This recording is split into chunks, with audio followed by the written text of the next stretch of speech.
Ya, bueno, entonces, primero que nada, agradecerlos a invitarme a participar de este curso.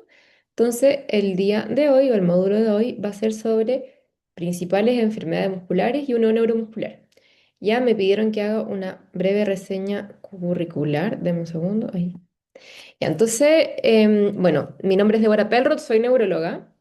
Yo salí de pregrado de la Universidad del Desarrollo, posteriormente hice mi posgrado en Neurología Adulta en la Universidad de los Andes y desde ahí quedé bien anclada a todo lo que es docencia de la universidad, formo parte desde esa oportunidad del Departamento de Neurología de la universidad. Hoy en día tengo el cargo de profesora asistente y en la parte más clínica hago turnos de residente de la UTI Neurológica de la Clínica Dávila, también un centro de la universidad y consulta en la Dávila y en la Clínica MEDS. Entonces, cuando me invitaron a participar de este curso y de este tema en particular, vi el temario de su curso y me di cuenta que es su única clase que tienen de sistema nervioso periférico, donde todas las demás son de sistema nervioso central. Entonces, no pude evitar hacer un repaso de lo que ustedes tienen que manejar del sistema nervioso periférico desde su definición, hablar un poquito de nervio y posteriormente adentrarnos en los temas que me pidieron, que era músculo y uno neuromuscular. Entonces, el sistema nervioso periférico consiste básicamente en un sistema de cables que lo que hacen es que llevan la información desde el sistema nervioso central, hablando del cerebro, el gran comandante, al resto del cuerpo y viceversa. Entonces, lo que hacen es transmiten información básicamente. Hay dos grandes grupos. Está el grupo autonómico que tiene un simpático y parasimpático, temas de los cuales no voy a hablar porque si no, ahí sí que terminarían súper mareados, si es que no terminan mareados con lo que todos van a recibir hoy día. Y el somático que tiene cuadros que tienen nervios sensitivos, nervios motores y mixtos. Entonces, este es el clásico dibujo de los componentes del sistema nervioso periférico en la parte somática. Este es un arco reflejo, pero tienen que entender que lo voluntario viene de arriba, ¿cierto? Corteza, primera motoneurona, decursa en las pirámides y viaja hasta acá. Y llega hasta esta estructura de acá, que es el asta anterior de la médula interna. Y acá hace la sinapsis dando origen a la segunda motoneurona, que es la que va a formar parte del sistema nervioso periférico. Sale por ventral, da su raíz motora, un nervio periférico y después llega acá, al gran efector, que es la fibra muscular, pasando por este espacio acá, que es la unión neuromuscular. Por otra parte, la información sensitiva viene de los receptores, viaja por acá, nervio periférico. Esta estructura acá que es bien importante, que es el ganglio raíz dorsal, donde tiene el soma de todas las neuronas sensitivas y posteriormente entra por ventral, ¿cierto? Y sube ya sea cordones posteriores o espinotalámico según la información que quiere llevar arriba, viaja por la médula, hace relevo en tálamo y después llega a la corteza. Y así es como el gran resumen. Entonces, de lo periférico tenemos raíces, motoras y sensitivas, y nervio periférico, que el nervio puede ser motor, sensitivo o mixto. Lo más habitual es que sea mixto. Y llega hasta la unión neuromuscular y músculo. Ya, pero en algunos segmentos, ya sea cervical, braquial y lumbosacro, las raíces entran en un sistema en el cual se unen, se separan, se dividen y forman una especie de telaraña, donde entran las raíces y después salen los nervios. Y esa estructura se llaman plexo. Entonces tenemos raíces, plexos en algunas ubicaciones, nervios periféricos, ¿ya? Tienen que acordarse también que las raíces tienen una distribución cutánea, la raíz sensitiva, que es bien específica y tiene un valor localizatorio bien importante. Y eso se llaman dermatoma. Lo más típico es T4 a nivel de pezones, T7 reborde costal, T10 ombligo, ¿cierto? L1 en la región inguinal. Pero los nervios periféricos también tienen una distribución cutánea. Entonces a veces se sobreponen cuánto es dermatoma versus cuánto es la inervación cutánea del nervio. Y lo motor ocurre lo mismo. Entonces tenemos un miotoma, que es un músculo que está inervado por una raíz, y también tenemos la inervación motora de los nervios.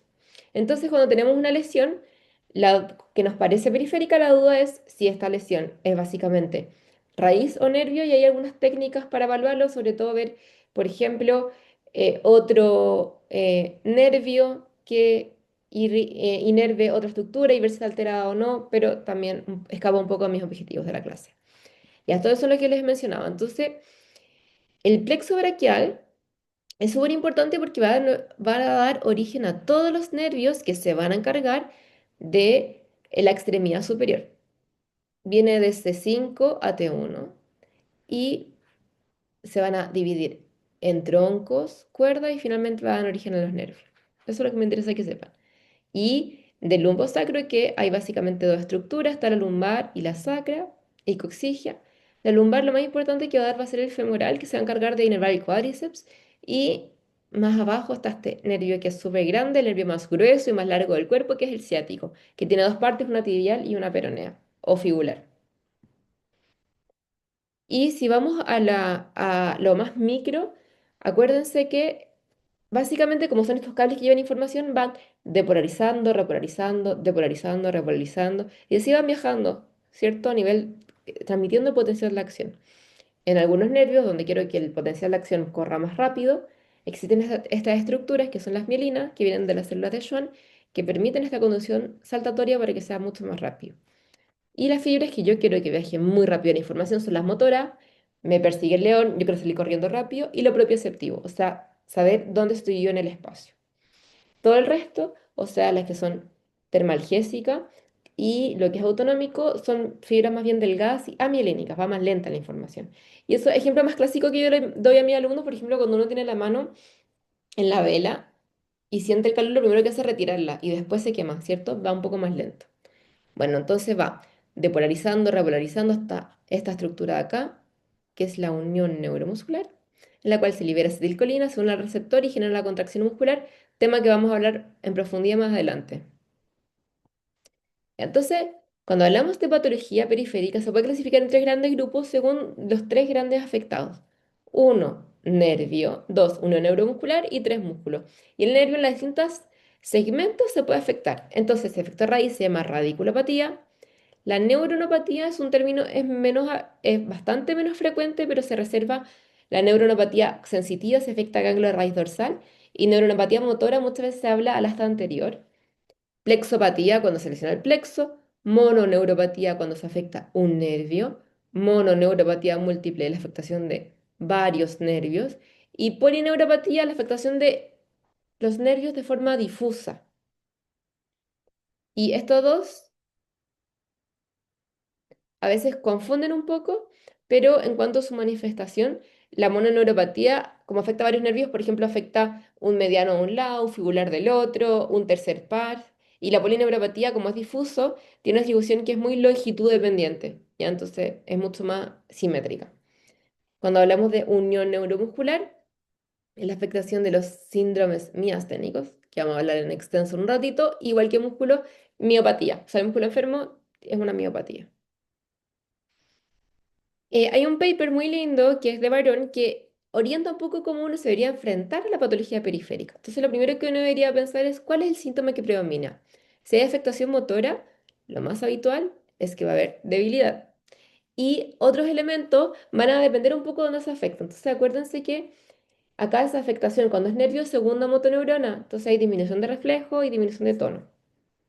Si es, em, si es unión neuromuscular, tono y reflejo van a estar conservados, y si es músculo, tono y reflejo van a estar conservados, excepto cuando hay mucha atrofia, entonces ahí se pierde el reflejo porque se pierde el efector, porque no tengo músculo en el fondo. Cuando hay afectación sensitiva, los síntomas son diversos, puede haber dolor, sensación de adormecimiento o numbness, como dicen los gringos, parestesia o disestesias, que son las parestesias dolorosas, y trastornos propioceptivos, por ejemplo, hacen ataxia sensitiva, ¿ya? Y el dolor del nervio también tiene unas características bien particular, tiene alodinia, o sea, me duele frente a un estímulo que no debería dolerme, por ejemplo, el roce, e hiperalgesia, me duele mucho más frente a un estímulo que es doloroso. Y lo otro, cuando se afecta principalmente el autonómico, los síntomas son más bien diversos, tienen ortostatismo, se marean, intolerancia al calor y trastorno esfinteriano o sexual. Ya, esto es súper importante. Cuando hay debilidad, cómo se distribuye va a ser bien clave a orientarme un poco qué es lo más probable que esté afectado. Entonces, esto tienen que manejarlo bien. Las tres primeros dibujos son a nivel de central. Cuando es médula a veces se confunde un poco, ya, porque es bilateral. Pero cuando es afectación del nervio, lo más habitual es que es simétrico y en guante calcetín. Esto es muy típico de las polineuropatías, o sea, cuadros simétricos, distales, en guante calcetín. Entonces, ¿de qué se va a quejar el paciente? De que, por ejemplo, le cuesta levantar el pie, se tropieza con facilidad con cosas chiquititas, le cuesta abotonarse, le cuesta el grip, que es esto, le cuesta agarrar tazas, todo lo que es más bien distal, tocar instrumentos, todo lo que es más bien distal. En cambio, cuando es miopatía, lo más habitual, existen excepciones, pero lo más habitual es que la afectación sea proximal. Entonces, nervio distal, miopatía proximal. Entonces ahí la queja es distinta. El paciente se queja que le cuesta, por ejemplo, pararse de la silla, subir escalera, pararse de la cama, peinarse, levantar o agarrar cosas que están en estante arriba de los closets, por ejemplo. Y lo otro es cuál es el perfil temporal. Acuérdense que nosotros en neurología le damos mucho énfasis a esto porque nos va a permitir orientar cuál es la etiología más probable. Entonces, lo periférico se divide cuando es agudo, menos de 4 semanas, crónico más de 2 meses y entre medio está subagudo. ¿Y cuál es el curso que tiene? Monofásico pasó una vez y listo. Progresivo pasó una vez y sigue progresando, que habla mucho más degenerativo, ¿cierto? Y recurrente pasó una vez y después vuelve, pasó una vez y que vuelve. Y en lo periférico uno piensa mucho en algo miasténico, por ejemplo. Y lo otro, hacer un barrido por todos los antecedentes, porque una vez que tenemos nuestra hipótesis diagnóstica, hay que hacer el match con el perfil del paciente y ver cuál es lo más probable, dado su rango de patología, rango etario, etcétera. Entonces, lo mórbido, preguntar por diabetes, VIH, consumo de alcohol, amiloidosis, alguna patología autoinmune, fármacos que he consumido, ojo las estatinas en los músculos, antecedentes familiares, ojo todo lo que es familiar, patologías hereditarias, patología metabólica, mitocondriales, distrofia, etcétera. Y hábitos, consumo de alcohol y dietarios, por ejemplo, dietas muy restrictivas de los veganos, por ejemplo, que tengan déficit de B12. Lo otro que es importante que me interesa que sepan, así nociones súper grandes, es cómo estudiamos la patología periférica. Entonces existe nuestro gran caballito de batalla que sería, por ejemplo, la neuroimagen en lo vascular, el electroencefalograma en lo periférico, o sea, en lo eléctrico, que es lo epiléptico. En lo periférico tenemos esto que se llama estudio electrofisiológico, que es la electromiografía y la velocidad de conducción, ¿ya? Cuando uno pide este estudio, tiene dos componentes, el estudio de velocidad de conducción y estudio de electromiografía. Ya la velocidad de conducción básicamente consiste en que yo marco, tengo un electrodo y otro electrodo y contacto con tierra y voy pasando corriente. Recuerden que estamos evaluando cables. Entonces quiero ver cómo conduce la electricidad y eso me permite mucho orientar a la patología de nervio. Entonces, si veo que tiene amplitud disminuida, o sea, está conduciendo muy poco, puede ser algo axonal. Y si conduce muy lento, algo desmielinizante. Y la otra parte que tiene es la electromiografía, que me permite ver el efector que el músculo. Yo pincho el músculo, veo su actividad en reposo y después lo estimulo, ¿cierto? Entonces acá actividad en reposo y actividad en estímulo y se ve aquí cómo está descargando aquí.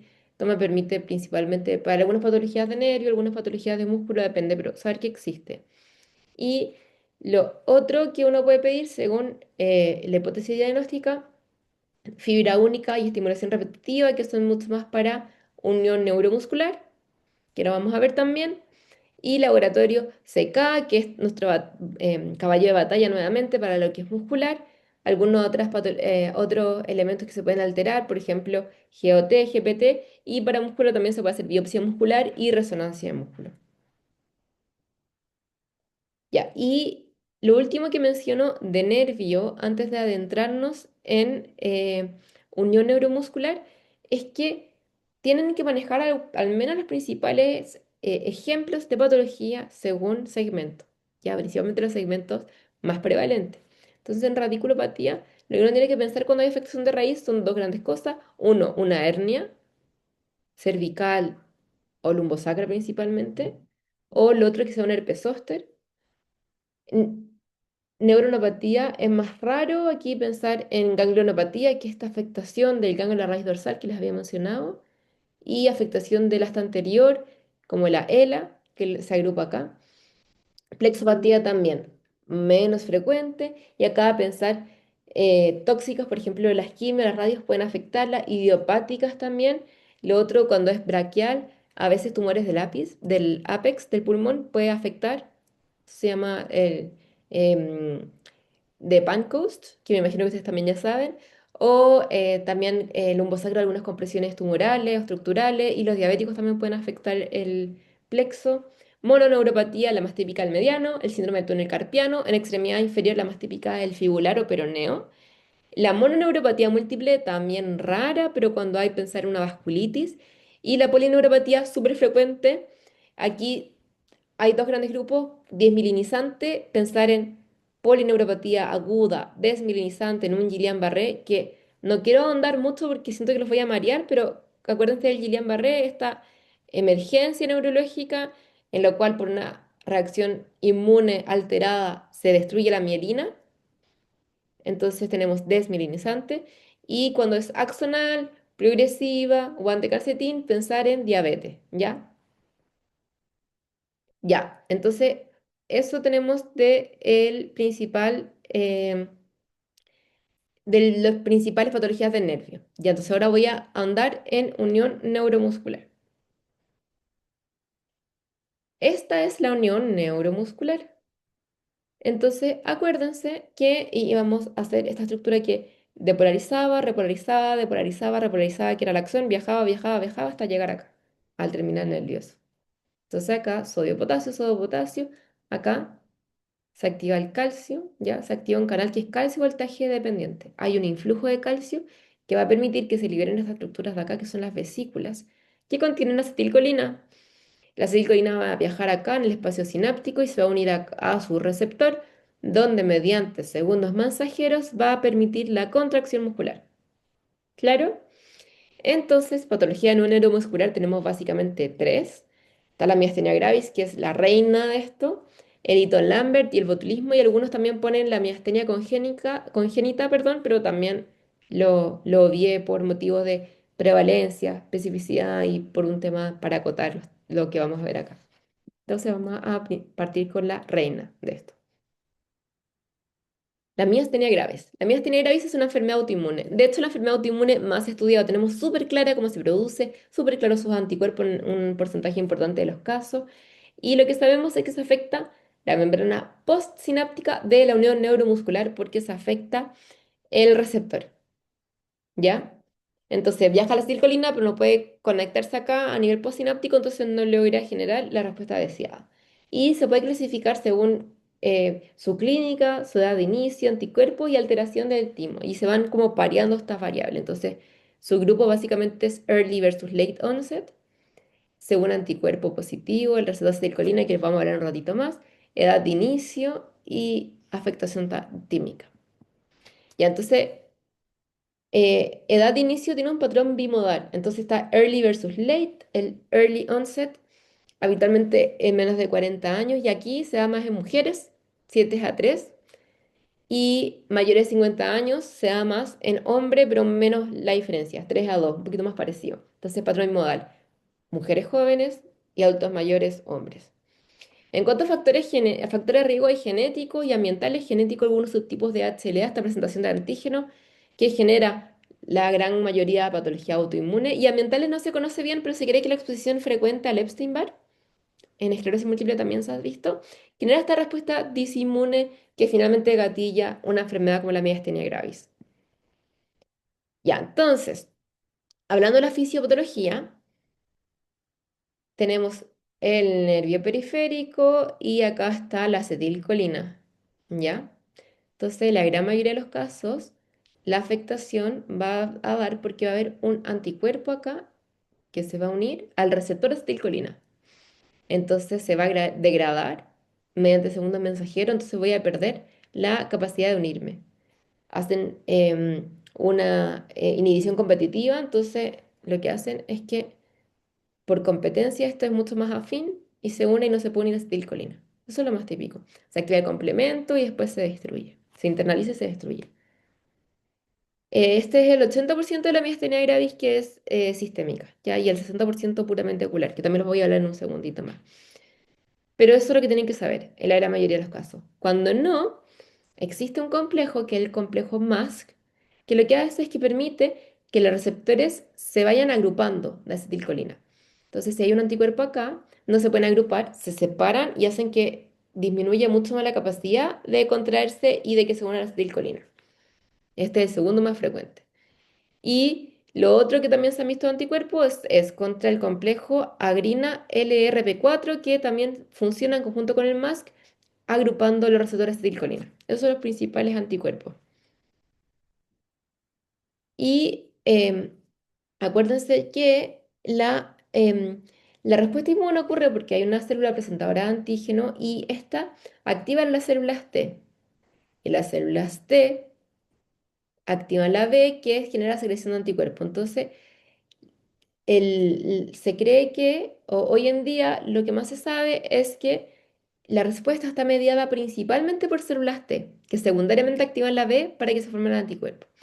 Entonces, patología mediada principalmente por células T, y acá entra el rol del timo, porque acuérdense que el timo es donde maduran los linfocitos T.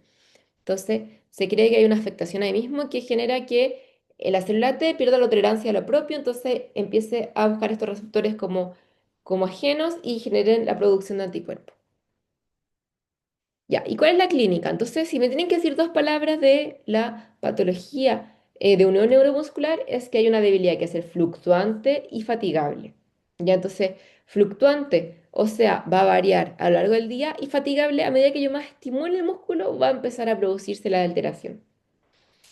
Y esos son como las piedras cardinales cuando pensamos patología de unión neuromuscular, principalmente la miastenia gravis.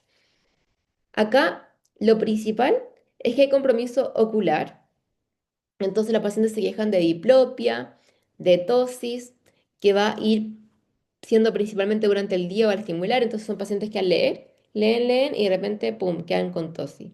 O están en el metro mirando así cómo se mueve la regla y de repente empiezan con una paresia de algún músculo eh, de la oculomotilidad. Y es asimétrico. Entonces, principalmente ojos, después de los ojos, vulvar. Y aquí hacen disartria, disfagia, voz nasal, dificultad para silbar o sonreír, acá el orbicular oculis. Entonces, también pacientes que hablando en una clase, por ejemplo, al finalizar la clase, empiezan con disfonía. O que comen y después empiezan ya con disfagia, les cuesta mucho más tragar. Y finalmente, entonces, ocular, em, vulvar y finalmente, cuando hay compromiso axial, acá ya más bien proximal y simétrico. Pero lo más habitual es que parte del compromiso ocular primero, vulvar después. De hecho, existe una clasificación cuando hablamos de miastenia puramente ocular, es miastenia localizada, y cuando tiene alguna otra cosa es generalizada. Eh, y lo otro que es importante, que en una miastenia que tenga mucho compromiso vulvar, o sea, un paciente que tenga mucha disfagia, mucha voz nasal, mala respuesta a terapia, uno piensa, prende la antenita, que esto quizás no es por receptor acetilcolina, sino por el antimas, que es el otro anticuerpo que les había dicho. ¿Cómo se puede evaluar al examen clínico? Entonces yo voy a gatillar esta fatiga. Entonces lo que uno hace, por ejemplo, es que el paciente mira abajo, mira abajo, mira abajo mucho rato, estimulo y pum, me aparece la tosis. O que aprieta, que contraiga. ¿Ya? Otro elemento clásico también semiológico, estos pacientes tienen el frontal y súper arrugado porque compensan la tosis, entonces arrugan mucho el frontal. Y otro test que uno puede ver, el test de frío, el ice pack test, uno le pone frío y durante el tiempo y mejora la conducción. Eso es porque acuérdense que son como cable, el frío conduce mucho mejor la electricidad, entonces mucho mejor conducción, tengo mucho más acetilcolina, entonces mejoro la sintomatología, transitoriamente, claramente. Otro que uno puede hacer, por ejemplo, flexiones, uno hace 30 flexiones y de repente, pum, viene la debilidad, o mantener ahí un tiempo y también empieza a haber mucho más debilidad. ¿Cómo se estudia? Entonces, existen tres patitas. El estudio neurofisiológico, aquí uno no pide la electromiografía con velocidad de conducción, aquí cuando uno sospecha va directamente a estos tests que son específicos, que es la estimulación repetitiva y la fibra única. ¿Ya? Que sepan que existen, pero les voy a contar un poco qué se ve. En la fibra única, lo que uno hace es que hace, pum, un potencial de acción y después un segundo potencial de acción. de una unidad motora, ¿ya? Entonces uno va a una unidad motora, potencial y potencial. Entonces, en el primer potencial, pum, todas las fibras se estimulan al mismo tiempo. Y segundo potencial, lo que pasa es que en una condición normal, nuevamente se estimulan todas iguales. Pero en patología neuromuscular, como los anticuerpos se distribuyen de distintas formas, en alguna fibra va a conducir más fácil y en otra va a costar mucho más. Y otra mucho más. Y esa variabilidad se llama jitter, que aquí. Entonces se ve esta variabilidad. Y esto es mucho más sugerente de patología neuromuscular. La segunda patita, el estudio de anticuerpos. Entonces, si uno sospecha, puede ir directamente a pedir el receptor de acetilcolina. Está positivo en 80% de generalizada, 60% de cuando es puramente ocular, o sea, es el gran anticuerpo. Y si es que no es positivo y uno igual tiene la duda y aún así quiere sacar el anticuerpo, puede pedir el antimask. Y esto está presente en 1 al 10%, pero cuando es cero negativa es un 30%, ¿ya? O sea, si excluyo los que tienen anticuerpo positivo a silcolina, aumenta un poco más la probabilidad de que me salga. Cuando me va a salir o cuando voy a sospecharlo en pacientes que andan muy mal a terapia y pacientes que tengan síntomas vulvares importantes. Y lo otro, uno estudia patología asociada, entonces uno siempre va a buscar un escáner de tórax para ver patología tímica. Un 65% de los pacientes tienen hiperplasia tímica y un 15% un timoma propiamente tal. Y uno hace un tamizaje también de otra patología autoinmune, donde la que más se asocia es el hipotiroidismo. Y acá está un poco lo que le contaba, entonces el acetilcolina, súper positivo, ¿cierto? Cuando es ocular, un poquito menos, pero también bien positivo. Y el MASC, si es que excluyo los que son anticuerpos positivos, también me va a salir con alta prevalencia. Si es que me sale negativa las dos, la tituro cero negativa. No es común que se haga más estudio. Y ahí, ¿cómo se trata? Entonces acá hay cuatro pilares. Primero el sintomático, entonces el sintomático son anticolinesterásico. Yo inhibo la acetilcolinesterasa, que es la que se encarga de degradar la acetilcolina, para que haya más acetilcolina persistente, para que pueda competir con el anticuerpo. Entonces eso me da mejoría sintomática. Y el más típico es la piridoxigmina, ¿ya? Pero ese es tratamiento sintomático, pero es una patología autoinmune, entonces uno la trata con inmunomodulación. La única condición que uno podría partir solamente con piridostigmina es que sea puramente ocular y que sea de fácil manejo. Entonces andan bien, puedo no dejarle corticoides, pero controlándolo. Y, pero en la mayoría de los casos uno le asocia corticoides, prednisona en dosis alta y después uno va bajando hasta la mínima dosis efectiva y se agrega un ahorrador de corticoides que me permiten bajar la dosis y en algunos casos disminuirlo, hasta suspenderlo. Acá está la acetilcolina, el micofenolato son los más frecuentes y en condiciones más eh, de difícil manejo uno puede rituximab, se puede dar por ejemplo los MASC que tienden a andar peor y este leculizumab que es relativamente nuevo, actúa a nivel del complemento y es carísimo. De hecho, era el medicamento más caro que existía hasta que apareció este nuevo del Duchenne. O sea, perdón, de la AME, la atrofia muscular espinal. Y el otro pilar es la timectomía. Ya, a quienes les vamos a sacar el timo, les voy a contar a continuación. Entonces, estos son cómo ha ido avanzando el tratamiento. Entonces, hasta el 2016 uno le daba piridostigmina o mestinón, que es su nombre comercial, y corticoide o algún ahorrador de corticoide. Y ahí en 2016 apareció este estudio que es el MGTX, que evaluó la timectomía. Entonces se hizo timectomía a un grupo de pacientes seleccionados y se llegó a la conclusión de que este grupo de pacientes tenían mejor respuesta a terapia y menos exacerbaciones, manteniendo siempre la terapia porque no es curativo. Entonces es timectomía más corticoides, algún tipo de ahorrador de corticoides y piridostigmina, y este grupo no tenía timectomía, tenía corticoides, ahorrador de corticoides y piridostigmina, y el grupo con timectomía anduvo mejor. Ya. ¿Quiénes fueron este grupo? Cualquier paciente que tenga patología tímica, hiperplasia o timoma, se saca el timo. Listo, no hay pregunta, se saca. ¿A qué otro paciente que no tenga nada? Es al paciente que tenga menos de 50 años, algunos papers dicen menos de 65 años y que tenga positivo el anticuerpo contra el receptor acetilcolina. Si tiene estas cosas, se saca el timo también, ¿ya? Entonces, acá un resumen, paciente con estudio compatible con mediastina gravis con este anticuerpo positivo, se para tratamiento sintomático, timectomía, si es que tiene timoma o hiperplasia a cualquier edad, pero si es que no, menos de 50 años o 65 años, y lo antes posible, 2 a 6 meses. Y no tiene rol cuando es anti-mask. ¿Ok? Eso me interesa que sepan de este cuadro. Ya, y lo otro que me interesa que sepan es que existe esta emergencia neurológica que es la crisis miasténica. La crisis miasténica puede ocurrir un 15% de los pacientes y puede ocurrir un porcentaje, es un debut, pueden debutar con crisis. ¿De qué se caracteriza esto? Hay un compromiso, una fatiga severa al diafragma y los músculos de la respiración. Entonces, los pacientes entran en falla respiratoria. Entonces, son pacientes que fatigan, hay falta de fuelle y caen en falla respiratoria. Entonces aquí el manejo es intensivo, con soporte ventilatorio. Uno puede probar con no invasivo, pero muchas veces tiene que llegar a la intubación. Y acá se da un manejo agudo para barrer anticuerpos. Si el paciente está tomando corticoides, se mantiene, pero los pilares son inmunoglobulina o plasmaféresis, cualquiera de los dos.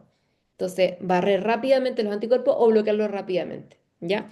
Y acá hay gatillantes que son bien diversos que pueden ser, entonces, cirugía, embarazo, algunas infecciones, hartos antibióticos y medicamentos para que uno los maneje. Entonces, cuando tenemos un paciente miasténico, siempre ver bien qué medicamentos se le vamos a indicar para ver si es que puede interactuar con alguno de sus medicamentos o puede gatillar crisis. Ya, entonces eso con la miastenia gravis. Ahora vamos a seguir con la otra patología que es el Eaton-Lambert. Ya, entonces ahora vamos a hablar de la segunda patología no neuromuscular, que es el Eaton-Lambert o Lambert-Eaton. Ya lo pueden leer de las dos formas. Y este es un trastorno presináptico de la unión neuromuscular. Acuérdense que la miastenia es postsináptico, este es pre. ¿Qué pasa? Entonces acá hay un dibujo de la unión neuromuscular. ¿Se acuerdan que les decía sodio, potasio, se activa este canal que es de calcio, voltaje pendiente, entra calcio que permite la liberación de acetilcolina? Bueno, acá lo que ocurre es que el anticuerpo se pone acá, contra el receptor, entonces no entra el calcio y no permite que salgan las vesículas, ¿ya? Es raro, de hecho la miastenia gravis es rara, esto es aún más rara, 1 al 10% de frecuencia, o sea, un décimo, perdón. La edad habitual de aparición entre 50 y 60 años y que es importante que uno de los elementos neurológicos o de las patologías neurológicas que tienen asociación importante con lo paraneoplásico. De hecho, hasta un 60% se asocia a malignidad y puede precederlo en cuanto a sus manifestaciones macroscópicas. Entonces, puede que no lo vean en un screening, entonces tengo que seguir a este paciente. Y dentro del cáncer más frecuente es el cáncer pulmonar de células pequeñas, que hace muchas manifestaciones neurológicas. De hecho, un 3% de pacientes con este cáncer pueden presentar un Lambert-Eaton asociado y muchas veces puede ser el diagnóstico. Ya, ¿cuál es la clínica? La clínica acá es bien distinta de la clínica de la miastenia. Hay una triada clásica que se describe. La primera es acá debilidad, principalmente proximal, arreflexia y síntomas autonómicos. Esas son la tríada. Y de hecho tienen un signo bien particular que uno les trata de sacar reflejo. No pueden estar con arreflexia o hiporreflexia y uno hace una contracción muscular sostenida. Entonces lo que hago es que hago muchos cúmulos de acetilcolina y entonces después hago el reflejo y aparece. ¿Ya? Y de hecho, esto también se puede ver en la electromiografía. Entonces hay respuesta baja o disminuida, hago ejercicio, contracción sostenida y de repente, ¡pum!, aparece. Y lo que uno puede buscar es testear este canal, o sea, anticuerpos contra el canal de calcio y voltaje dependiente y con eso sella el diagnóstico. Entonces el tratamiento es bien específico, así que existe un bloqueador que actúa a nivel del canal de calcio, que es la amifampridina. Uno le puede dar piriostigmina también, puede ayudar un poco porque también permite que la poca acetilcolina esté más tiempo ahí disponible. Y le puedes dejar corticoide, inmunoglobulina, plasmaferesis, algún tipo de inmunosupresión. Acá lo más importante es hacer screening de cáncer, tratar el cáncer si se encuentra y si no, hacer seguimiento al menos unos 3 años, ¿ya? Y finalmente, la última que voy a hablar es el botulismo. El botulismo es una infección causada por una bacteria que es el Clostridium botulinum. Es un trastorno de la unión neuromuscular, también es presináptico. Entonces uno come comida contaminada, que puede ser enlatada, mal refrigerada, miel en niños, ojo, y se come esta espora que llega al intestino grueso donde germinan. Y ahí sale la neurotoxina que viaja y lo que hace es que interfiere con la fusión de acetilcolina en el terminal. Ya, entonces, mira, está acá. Entonces, evita que se libere acetilcolina, porque bloquea acá, a nivel presináptico, esta vesícula.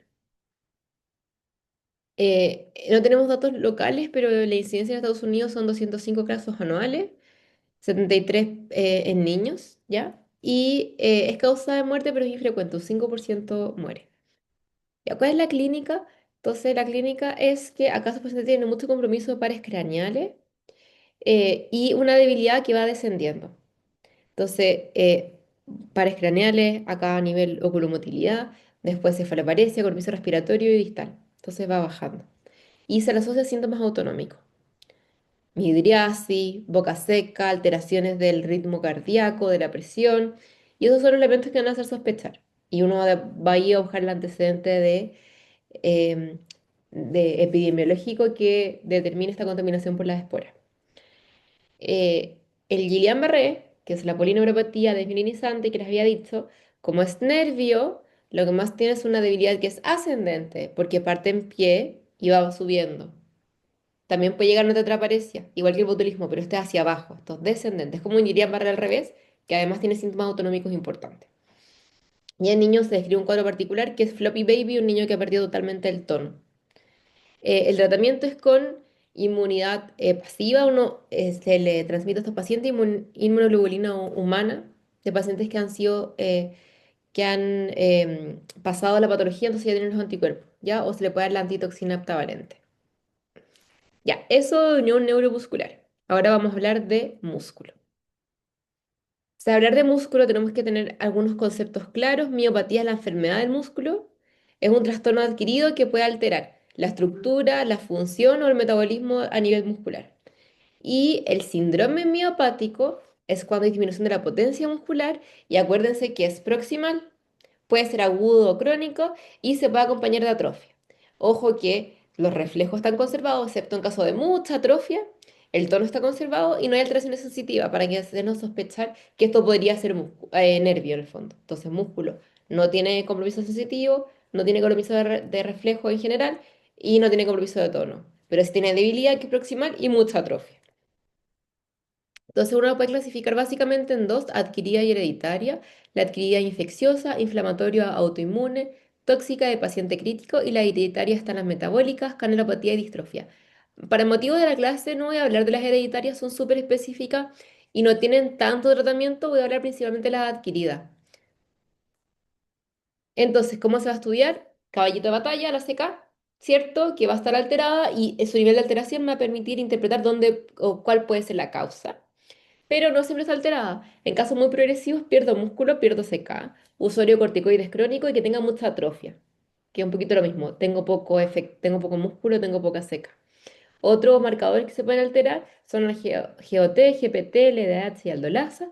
Y otras herramientas para estudiarlas está la electromiografía, que tiene un patrón miopático. Uno ve el potencial así bajo reclutamiento pero no es tan específico. Hay una patología que tiene una electromiografía específica que se los voy a mencionar, y lo otro que puede hacer una resonancia de músculo me permite ver el patrón de distribución, y finalmente la biopsia muscular, que es como el que va a sellar el diagnóstico en muchos casos.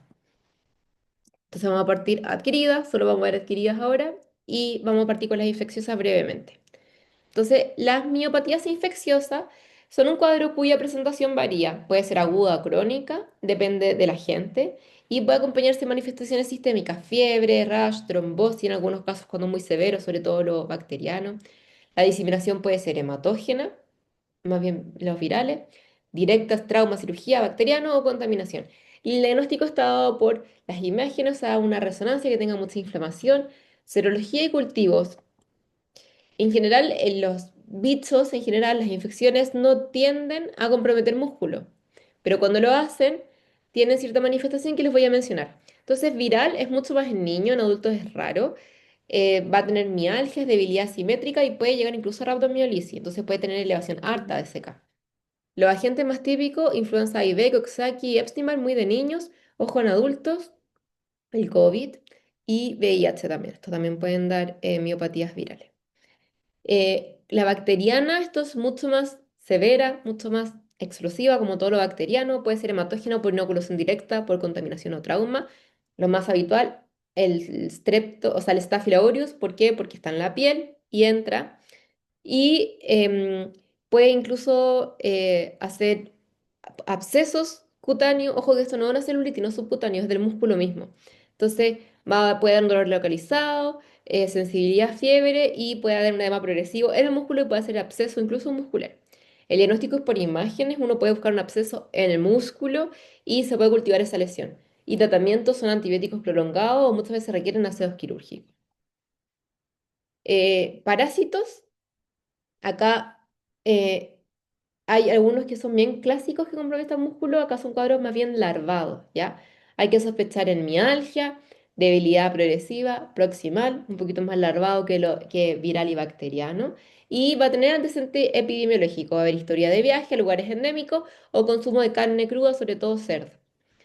Y laboratorio bien sugerente va a ser elevación de CK en rango variable, no tan alta como en la rhabdomiolisis y eosinofilia. La eosinofilia es bien sugerente de algo parasitario. Y acá lo más típico son la astenia y la triquinela por los cerdos y el Toxoplasma gondii también puede ser. Y finalmente, las miopatías fúngicas son muy raras, se dan en inmunocomprometido. Y como siempre, en inmunocomprometido el curso tiende a ser mucho más larvado, son estos cursos subagudos más bien indolentes y los agentes son Candida y Cryptococcus lo más habitual y otros según área endémica. En Chile, básicamente esto es lo que hay, inmunosuprimido y muy raro. Entonces ahora vamos a hablar de las inflamatorias o inmunomediadas. Entonces son básicamente cinco. Está la dermatomiositis, cuerpos de inclusión, necrotizante inmunomediada, síndrome antisintetasa y la miositis por inmunosupresión. O sea, por sobreposición, perdón, que es la última. Ya, entonces, características de estos cuadros. Tienen una debilidad que es simétrica, proximal y progresiva. Simetría proximal, músculo, acuérdense. Cintura escapular y pélvica, entonces va a tener las manifestaciones que les dije, le va a costar subir escalera, pararse de la cama, agarrar cosas arriba, etcétera. Y cuando agarra músculo de tronco, pueden tener cabeza caída, se comprometen más los flexores que los extensores, ya hacen así, se les cae la cabeza, y pueden tener músculo faríngeo comprometido, voz nasal, disfagia, aspiración. En estadios avanzados puede tener compromiso distal y ahí es un poquito más difícil el diagnóstico, y en casos muy avanzados puede haber debilidad diafragmática. Y algunos pueden tener manifestaciones extramusculares. Entonces, la primera es la dermatomiositis que le voy a hablar. Es un inicio subagudo, o sea, semanas a meses, de una debilidad proximal que va a tener un rash característico. Entonces, el edema heliotropo, las pápulas de Gotrón, signo B acá y el de Esos son los típicos. ¿Pueden tener manifestaciones extrapulmonares? Sí. Cardíacas, pulmonares, articulares, lo más típico es que sea cardíaco. Y la asociación con malignidad no es tan alta, alrededor de un 15%. Igual se estudia.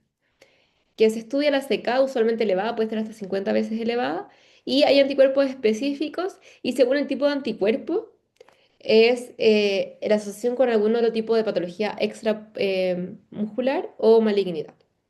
Hay un panel de anticuerpos, hay un panel miositis que se pide, entonces hay varios anticuerpos que tampoco los voy a marear por esto. Y la clave aquí es en la biopsia que hay atrofia perifascicular. Eso es muy de la dermatomiositis, muy de casi todas las patologías inmunomediadas de las miopatías, excepto algunas que también les voy a mencionar. En la resonancia también se va a ver atrofia, cintura escapular y pélvica. Síndrome antisintetasa es el otro de las miopatías inflamatorias. Los antisintetasa es un grupo de anticuerpos que inhibe eh, unas moléculas que lo que se encarga es que el RNA transcripción logre procesar y producir ciertos aminoácidos. Entonces ahí actúan y eso va a generar esta miopatía. Es una pentada habitualmente, algunos tienen algunos otros elementos adicionales, pueden no estar todos, ya en general no están todos, hay alguno u otro de los siguientes. Miopatía, Raynaud, artritis, enfermedad pulmonar, esta es la principal presentación, la enfermedad pulmonar intersticial, que es la más típica, y las manos de mecánico, y algunos agregan acá fiebre, ¿ya? Y, eh, y aparecen este anticuerpo antisintetasa positivo, que son varios, que acá están, que tampoco es importante que sepáis que aparecen los antisintetasa positivos en este tipo de patología como miopatía, la enfermedad pulmonar principalmente intersticial. Ya. Esta es importante que ustedes manejen porque la miopatía necrotizante inmunomediada es mucho más aguda y severa que los otros. Entonces va a ser una debilidad proximal agresiva, raro compromiso extramuscular, a diferencia de las otras dos que vimos, está muy muscular, pero que va a tener una debilidad severa, alta, la CK mucho más elevada que las otras, hasta 4.000 5.000 unidades, y que es importante que tiene estos dos anticuerpos positivos, el anti-SRP y el anti-HMG-CoA. Acuérdense de este, ¿por qué? Porque en algunas condiciones, como el consumo de estatinas, puede engatillarme esta miopatía, o sea, una miopatía inflamatoria autoinmune que se puede gatillar con la estatina. ¿Hay un porcentaje de pacientes de estatinas vírgenes? Sí, pero es menos frecuente. Si aparece, hay que ir a buscar de frentón el uso de estatina y suspenderlo. Y la asociación de la malignidad es raro, no es frecuente. Cuando es cero negativa es donde más se asocia, cuando no aparece ninguno de estos dos marcadores positivos. Y entonces acuérdense de este marcador, ojo a estatina. Y es necrotizante inmunomediada, entonces la biopsia acá muestra inflamación, pero muestra mucha necrosis, a diferencia de la otra que mostraba mucho más atrofia, acá mucha necrosis. El tratamiento, al igual que en toda esta, es manejo inmunomodulador, inmunosupresión. Entonces suspendo la estatina, pero también se le deja corticoide o algún tipo de inmunosupresión más potente también. Y la otra miopatía inflamatoria es la miopatía por cuerpos de inclusión. Esta es un mix, es inflamatoria y es degenerativa, por eso no responden tan bien al tratamiento con inmunomodulación. Se da más en viejos, más de 45 años, con una debilidad progresiva, más de 45 años, pero mucho más en viejos, más de 60, 80. Habitualmente el síntoma es muy larvado, ojo, empieza un patrón más bien degenerativo, más de un año, y tiene un compromiso muy característico. Este no es tan proximal, o sea, es proximal, pero tiene cuádriceps y flexión de dedos y dorsiflexión de tobillo. Eso es muy típico de estas patologías. Hay otros elementos, pueden ser parecia bíceps, tríceps, flexor de muñeca, incluso facial, pero es rara. O sea, lo más acuérdense, cuádriceps y flexor de dedos, empiezan a perder aquí el grip. El estudio, la CK, está elevada, pero mucho menos. Esta es la que tiene una electromiografía característica. Tiene un patrón que es mioneuropático, acuérdense de eso. Y la resonancia de músculo muestra atrofia o alteraciones en los músculos que yo les dije. La biopsia acá también es característica. Tiene unas vacuolas contorneadas, ya sobre todo en las en los microscopios digitales se pueden ver ciertos cuerpos de inclusión que son los que le dan el nombre. La última es la miopatía por sobreposición, debilidad proximal, elevación de CK y una mesenquimopatía asociada como el Sjögren, esclerosis sistémica o lupus. Y aquí el manejo está más por tratar la causa de la mesenquimopatía en sí. Ya, y los últimas cosas. Ya, miopatía inducida por droga, patología de inicio agudo, subagudo de debilidad, elevación de CK y mioglobinuria posterior a un fármaco en dosis terapéutica, o sea, no intoxicación, a un fármaco en dosis terapéutica me gatilla estos síntomas que incluso pueden dar rhabdomiólisis. Y cuando suspendo a la gente, se van los síntomas. Medicamentos a pensar, ojo a atorvastatina, un 5 a un 10% de pacientes con atorvastatina pueden tener miopatía y hay un porcentaje que puede gatillar esta patología inmune que es la miopatía necrotizante inmunomediada, colchicina también y la prednisona. También puede dar miopatía esteroidal por los corticoides. Entonces hay que suspenderlo y si suspende debería mejorar esto. Debilidad paciente crítico es una debilidad simétrica, difusa en un paciente que está en UCI, críticamente enfermo, sin otra causa. ¿Ya? No hay ninguna otra cosa que lo explique más que el paciente esté grave en UCI. Y le da mucha morbilidad y mortalidad asociada, entonces hay que tratarla y estar bien alerta frente a la sospecha. Factores de riesgo son sepsis, falla multiorgánica, trastorno metabólico como una hiperglicemia, ventilación mecánica invasiva prolongada. Entonces hay que sospecharlo y tratar todos estos trastornos para evitar la debilidad paciente crítico. Y finalmente, lo último, las emergencias de la miopatía son dos grandes: falla respiratoria aguda, que se dan miopatías metabólicas, mitocondriales, la autoinmune también. Hay precipitantes como infección, ayuno, cirugía, estrés. Y el manejo, básicamente soporte, a darle aporte ventilatorio, el manejo gatillante y cuando es autoinmune, modularlo.